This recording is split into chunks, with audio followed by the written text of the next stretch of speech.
Assalamu alaikum students. My name is Faisal Mahmood. Today we are going to start our next chapter, that is reproduction from second year biology. Chapter की अगर heading के हवाले से बात करें तो उसी के नीचे जो है वो एक कुरानी आयत लिखी हुई है चैप्टर नंबर 23 से और वर्स नंबर 14 कि अल्लाह ताला कह रहे हैं कि जी मैंने सबसे पहले एक नुत्फा बनाया, उस नुत्फे से क्लॉट से जो है वो लंप प्रोड्यूस किया और उस लंप के अंदर जो है वो बोन्स बनाई, बोन्स के ऊपर जो है वो गोश्त चढ़ाया, फ्लैश चढ़ाया और उससे जो है वो एक बेहतरीन तरीके से एक जो है वो इंसान बना दिया। और सबसे एंड पे लिखते हैं कि अल्लाह ताला ही जो है वो बेस्ट क्रिएटर है, बिल्कुल अल्लाह ताला ही जो है वो बेस्ट क्रिएटर है। उसी ने जो है वो सबसे पहले जो है वो एक नुत्फा, एक डिप्लॉयड ज़ाइगोट प्रोड्यूस किया जो कि हाफ जिसमें जो है वो cells half number of chromosomes जो मदर से आए, हाफ फादर से आए, तो जिनको दोनों के मिलने से एक डिप्लॉयड ज़ाइगोट बना।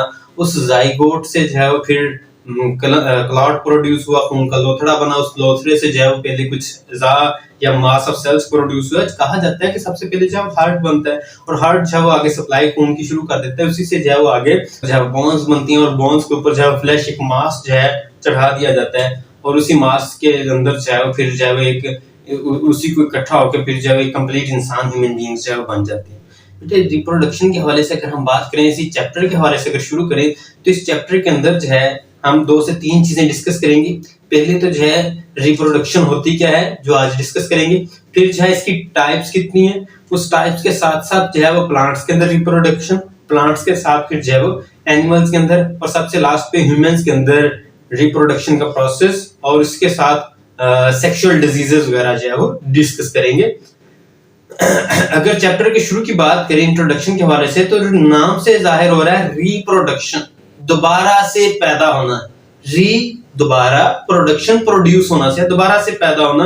तो हम देखते हैं कि जैसे जो है दोबारा से पैदा होने से क्या मुराद है कि जैसे एक इंसान जो है जो रिप्रोडक्शन करता है वो अपने जैसा एक नया इंसान जो है दुनिया में लेकर आता है और एक इंसान जैसे दुनिया में आता है तब तक जो है कोई एक खत्म हो चुका होता है, डेथ हो चुकी होती है उसकी। तो इस तरीके से एक जानदार का अपने नए तरह के नए जानदार पैदा करना, कॉपिंग प्रोसेस ऑफ इंडिविजुअल्स, इसको जो है वो नाम दिया जाता है रिप्रोडक्शन का। यहाँ पे मैंने लिखा हुआ है कि जेनेटिक मटेरियल जो कि पेरेंट्स के ऑफस्प्रिंग के अंदर जो है वो कॉपी करना, वो कहलाता है रिप्रोडक्शन। रिप्रोडक्शन जो है सब प्रोसेस से, बाकी मेटाबॉलिक प्रोसेस जितने भी हमारी बॉडी के अंदर चल रहे हैं उन सब से जो है वो डिफरेंट है। डिफरेंट इस लिहाज से है कि अगर एक इंडिविजुअल जो है वो रिप्रोडक्शन नहीं भी करता, एक इंडिविजुअल या पूरी स्पीशीज में से एक इंडिविजुअल अगर जो है वो रिप्रोडक्शन नहीं भी करता तो उसका जो है वो पूरी की पूरी कॉलोनी के ऊपर, स्पीशीज के ऊपर असर नहीं जाता। लेकिन अगर पूरी कॉलोनी, पूरी स्पीशीज जो है रिप्रोडक्शन बंद कर जाए तो वो जो है वो प्रोसेस या वो स्पीशीज जो है वो मेंटेन नहीं रह सकती इकोसिस्टम के अंदर।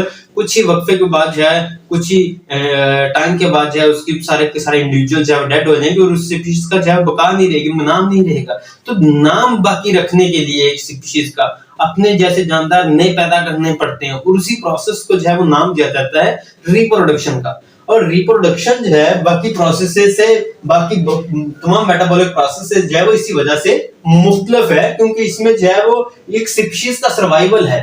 फॉर एग्जांपल स्पीशीज का सर्वाइवल कैसे, मैं पहले भी बात कर चुका हूं कि अगर एक इंसान जो है फॉर एग्जांपल शादी नहीं भी करता तो उसका बाकी मेटाबॉलिक प्रोसेस चलता रहता है, कोई मसला नहीं है कॉलोनी के ऊपर या पूरी एनवायरनमेंट के ऊपर। लेकिन अगर पूरी की पूरी ह्यूमन ग्रुप जो है वो रिप्रोडक्शन ब्लॉक कर जाएं, स्टॉप कर जाएं, तो आने वाले 10, 20, 30, 50, 100 साल के बाद जो है वो पूरी की पूरी अर्थ के ऊपर से जो है ह्यूमंस जो है वो नापैद हो चुके होंगे। इसी वजह से जो है रिप्रोडक्शन जो है एक बहुत ज्यादा जरूरी प्रोसेस है, इसके बगैर जो है वो काम मुमकिन नहीं है। तो मैंने यहाँ पे लिखा हुआ है it is necessary for species survival, species के सर्वाइवल के लिए जो है वो बहुत ज्यादा जरूरी है। इसीलिए खैर इसके अलावा अगर इसकी टाइप्स की बात करें जो कि हमने इस चैप्टर के अंदर आज फर्स्ट इंट्रोडक्टरी लेक्चर के अंदर जो है पढ़नी भी है, 2 टाइप्स हैं बेसिकली इस रिप्रोडक्शन की। एक जो है टाइप सेक्सुअल रिप्रोडक्शन हो सकता है, दूसरी एसेक्सुअल रिप्रोडक्शन हो सकती है। तो इसमें जो है मुख्तलिफ जानदार जो है मुख्तलिफ तरीकों से जो है वो वेरी कर रहे होते हैं अपने रिप्रोडक्टिव मेथड्स के जरिए।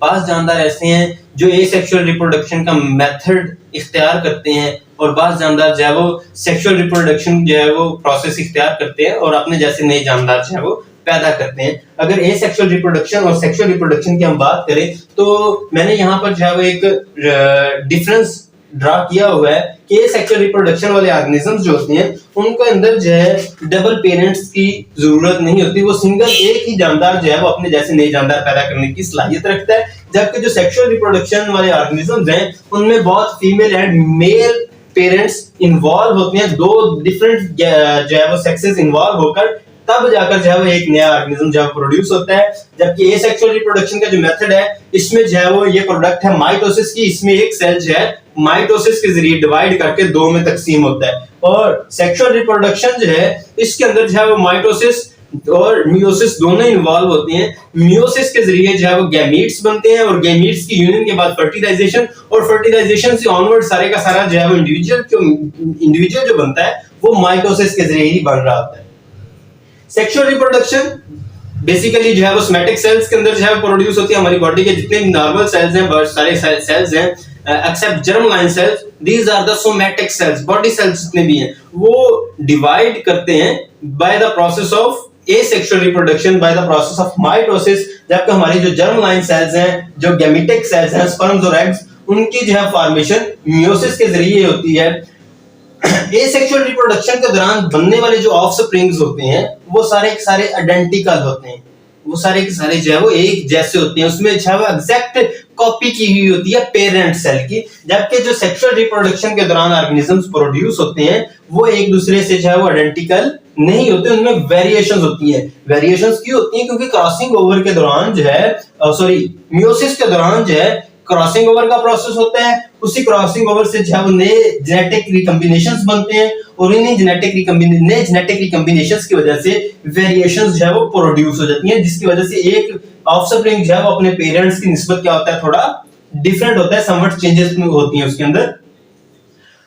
अब एसेक्सुअल रिप्रोडक्शन की बात करें तो वो जो है उसके जरिए जो प्रोड्यूस होने वाले ऑर्गेनिजम्स होते हैं वो लेस इम्यून होते हैं, जबकि सेक्सुअल रिप्रोडक्शन के दौरान जो ऑर्गेनिजम्स प्रोड्यूस होते हैं वो मोर इम्यून होते हैं। इसकी वजह ये है कि एसेक्सुअल रिप्रोडक्शन जो माइटोसिस की प्रोडक्ट है उसमें सारे के सारे ऑर्गेनिजम्स जेनेटिकली एक जैसे हैं।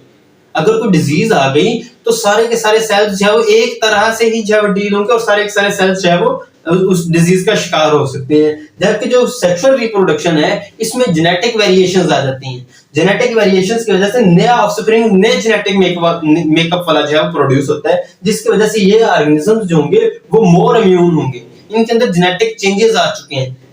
अगर एग्जांपल्स की बात करें कौन कौन से ऑर्गेनिजम्स जो है वो एसेक्सुअल रिप्रोडक्शन करते हैं तो मैं बात करता हूं कि प्रोकैरियोटिक माइक्रोब्स जितने भी हैं, बैक्टीरिया वगैरह, वो बेसिकली एसेक्सुअल रिप्रोडक्शन मेथड्स के जरिए ही जो है वो रिप्रोड्यूस कर रहे होते हैं। इसके अलावा जो है कुछ यूकैरियोटिक यूनिसेलुलर ऑर्गेनिजम्स हैं वो भी एसेक्सुअल रिप्रोडक्शन करते हैं। इसके अलावा जो है लोअर इनवर्टिब्रेट्स और प्लांट्स जो हैं वो भी एसेक्सुअल रिप्रोडक्शन के जरिए ही रिप्रोड्यूस करते हैं। जबकि सेक्सुअल रिप्रोडक्शन के अंदर जो है वो मल्टीसेलुलर कॉम्प्लेक्स ऑर्गेनिजम्स हैं वो सेक्सुअल रिप्रोडक्शन करते हैं। प्लांट्स के अंदर सेक्सुअल रिप्रोडक्शन पाई जाती है और higher animals including mammals, even humans जो हैं वो सेक्सुअल रिप्रोडक्शन के जरिए ही अपनी तादाद बढ़ाते हैं, अपने जैसे नए जानदार पैदा करते हैं। इसके अलावा बेटे मैंने यहाँ पर जो है एक चार्ट बनाया है कैरेक्टरिस्टिक्स का, वो भी जो है वो क्लियर कट करता है, शो करता है कि एसेक्सुअल और सेक्सुअल रिप्रोडक्शन में फर्क वाज़ेह करता है। यहाँ पे मैंने लिखा हुआ है कि गैमीट फॉर्मेशन जो है वो एसेक्सुअल रिप्रोडक्शन में नहीं होती, जबकि सेक्सुअल रिप्रोडक्शन में गैमीट फॉर्मेशन होती है। इसके अलावा जो है एसेक्सुअल रिप्रोडक्शन में पहले भी बात कर चुका हूँ कि जेनेटिक वेरिएशंस नहीं आती, सेक्सुअल रिप्रोडक्शन में जेनेटिक वेरिएशंस आती हैं। एवोल्यूशनरी सिग्निफिकेंट जो है वो एसेक्सुअल रिप्रोडक्शन का जो मेथड है वो इतना ज्यादा एवोल्यूशनरी तौर पर सिग्निफिकेंट नहीं है, इतनी ज्यादा इंपॉर्टेंट नहीं है जितना ज्यादा जो है वो सेक्सुअल रिप्रोडक्शन इंपॉर्टेंट है। इसी से जो है जेनेटिक वेरिएशंस आती हैं और नई नस्ल जो है नई स्पीशीज जो है प्रोड्यूस हो रही होती है। मियोसिस जो है वो सेक्सुअल में नहीं होती, जबकि सेक्सुअल में मियोसिस होती है।